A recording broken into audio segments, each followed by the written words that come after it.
Hey guys, I'm going to break down the natal chart, but I'm going to do it in a very kind of basics way, so if someone is more intermediate with astrology and they're watching this, you might want to exit out of this video and tune into my next one, because it's going to just be like planets and that kind of thing. So in astrology, I know a lot of people, if you are new to astrology and you are only knowing about your sun sign, you're going to want to go to astrotheme.com or charts.com. I'll link it below. And when you find out your time of birth, which is imperative, because if you don't know your time of birth, you're gonna have a really hard time finding out your ascendant sign, but we'll get to that later. So when you've calculated your chart and you have it sitting in front of you, we're gonna go over what it means, what each planet means for you, what each house means for you, and that kind of thing. So a lot of people already know their sun sign. If you ask someone what sign they are, they're always going to be like, I'm this, I'm that. But if you're only going by your sun sign, you're gonna miss a lot of core things about you, and you're going to, I think it's easier for people to discredit astrology in general because they don't know about it, they don't know how complex it is.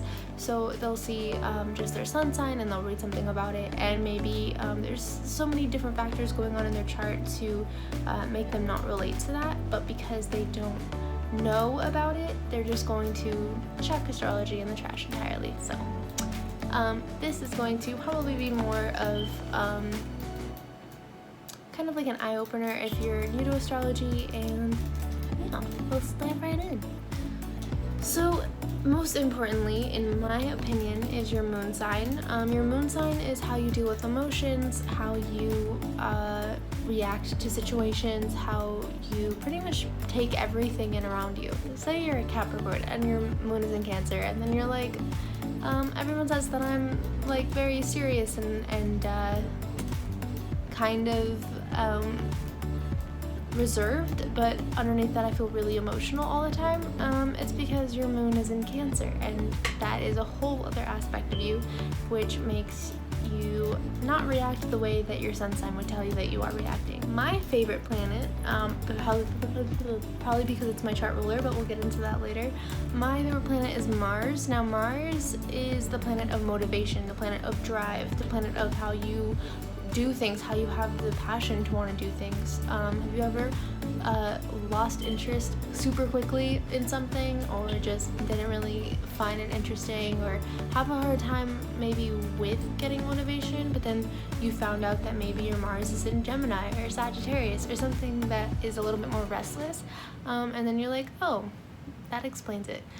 So I'm always talking about in my videos how my Mars is in Gemini, and I relate to it so strongly because I feel like that's why I have such a short attention span for everything, and that's because Mars is the planet of motivation and drive. It's how you channel your energy towards things, how you care about things, what you're passionate about. Moon is how you feel, but Mars is how you are passionate. We have, I'm trying to think of me not knowing my planets. Mercury. Okay, so Mercury is how you speak. Mercury is how you talk to people.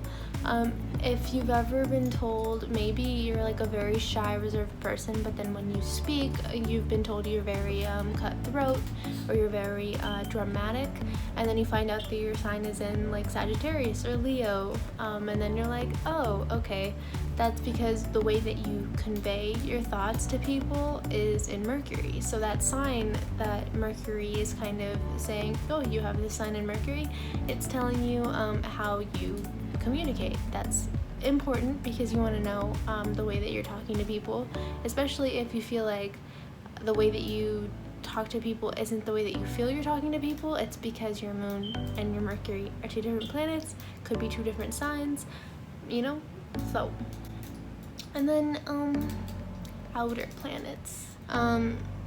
we forgot Venus. Venus is an inner planet, and Venus is the way that you love people. Venus is how you love people.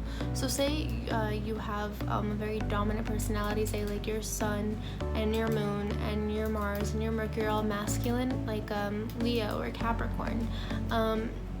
And maybe your Venus is in something more feminine like Taurus or Libra.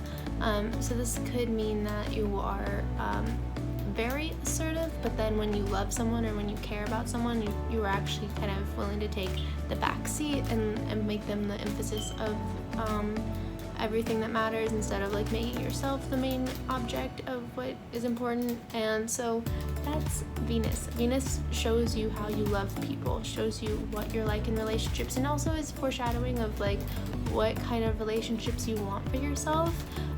This, like, whatever sign your Venus is in is indicative of kind of the relationship that you want, or the relationship that you would like to have.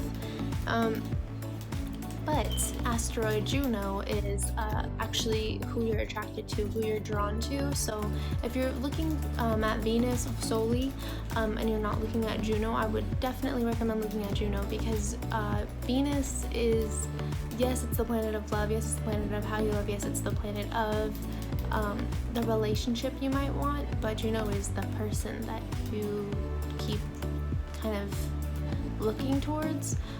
So don't ignore that. So Jupiter is luck, growth, and wisdom. Jupiter is an outer planet, and then Saturn is the planet of like discipline, structure, fear.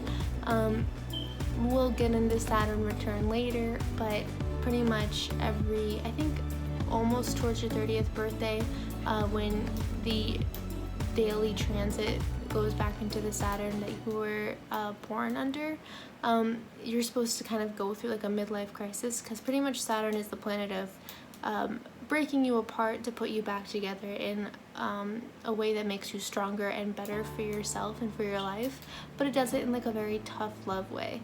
Like, think of Capricorn. Capricorn people don't typically express themselves in a way that is going to be candy coated. They're more likely to just give you tough love, and that is Saturn.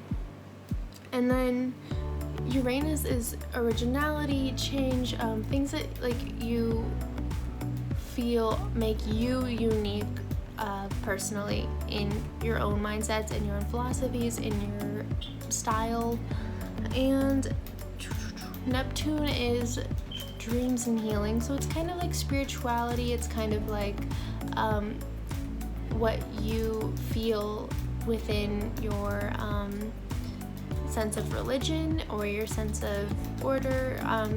So what planet that is in, or I mean what sign that is in, is indicative of how you express those beliefs, or you express those ideas. And Pluto is power and transformation, and it's kind of this is more of a generational planet. It changes like 12 to 15 years, so a lot of people will be born under the same Pluto if they were born like within the same few years next to one another. And it's more about like what each generation of people are like, the things that they value, the things that they really care about. And then apart from your planets, Lilith is my personal favorite asteroid, because Lilith is the asteroid of like your inner demons and things that you need to kind of learn about yourself. Like, it's the dark part of yourself that is repressed or hidden in astrology, and you really want to put emphasis on Lilith, because if you can learn to identify those qualities about yourself, you can learn to control them, and you can learn to better yourself that way. But I also like Chiron. Chiron is an asteroid of healing. It shows like where what scars you have in your chart, maybe through childhood, and it shows how to heal, or what you can do to heal these areas in your life. Now, okay, so we've discussed some asteroids, some planets, all the planets, and then okay, so Midheaven. So Midheaven is your work ethic, in a way. It's who you grow up to become. In my opinion, I feel like it's your grown-up self. It's the person that you discover later on in life. You have to really grow into this person, and it's also very it comes out most commonly through your work habits, through like your work life, your career, your like passion in the way that you kind of make money for yourself, provide for yourself. And it's also really telling where you can, like, where you're good at making money. It's going to tell you what careers are good for you. It doesn't mean that just because like your midhaven is an Aquarius, it doesn't mean that you need to be an activist. You could still be like in a traditional setting or in a traditional job. It's telling you that you're good at passion, you're good at humanitarianism. Those are your strong suits. Whenever you follow through with your midhaven, typically money will always come through in that area. And then other important parts of the chart that so let me rewind. So midhaven is important because that's who you grow up to become in a way, but then amium coli, I don't know if that's pronounced right at all, but that's kind of more foreshadowing your childhood, more telling you what your earlier years were like, why you were like this. And it's always the opposite of your midhaven. It's always like the polar opposite of your midhaven. So if you ever want to, the easiest way if you're having a hard time figuring out what's opposite of what is Google sister signs astrology, because it'll tell you each polar opposite. So for example, say your midhaven's in Capricorn, your amium coli is going to be in Cancer. It's always going to be 6 signs apart. And then, so your North Node and South Node are super important because your North Node is your life's purpose, your life's path, your life's mission, and your South Node are the habits that you hold on to from another life that you need to kind of learn to grow out of. But I think the hardship in that scenario is that you hold on to your South Node tendencies instead of kind of pushing yourself towards the North Node. You have a tendency to fall back on South Node behaviors, and that's what typically will hold people back from reaching their North Node purpose. So don't do that. And then I'm trying to think. So ascendant is your rising sign. It's how you look to people, how you appear to others, even if you don't personally feel this way. It's pretty much like if you ever heard someone say something completely crazy about you and you've been like, what? I'm not this way. Maybe you come off that way, and that's your rising sign. So what's interesting about rising though, because I feel like a lot of people don't realize how complex rising is indicative of your chart ruler. Rising tells you your descendant sign because it's your ascendant. So if you want to find out your descendant sign, you could look at your 7th house, but if you want to just look at, remember how I said earlier to do the sister sign thing for midhaven? Do the sister sign thing for ascendant, and it's always going to be your descendant will always be 6 signs away from your ascendant. It'll always be the polar opposite. It'll always be the sister sign to your ascendant. It'll never be something else. And I know a lot of people get confused, but you can't say your rising is in Pisces and that your descendant is in Leo. That's not mathematically a thing. That's not possible. But yeah, so descendant is actually who you truly are underneath your ascendant, underneath the impression you give off to the world. It's who you actually are, and it's always the polar opposite of your ascendant. And I think that's so strange and so funny because you look a certain way to everyone else, but then underneath that you actually are a little bit or drastically different. Yeah. Oh yeah, and then so chart ruler. This is the last thing that I'll kind of mention because I feel like I'm like drowning you guys in information and I don't want to do that. So your chart ruler is, you can find it through your ascendant because, okay, so for instance, my rising sign or my ascendant sign is in Aries.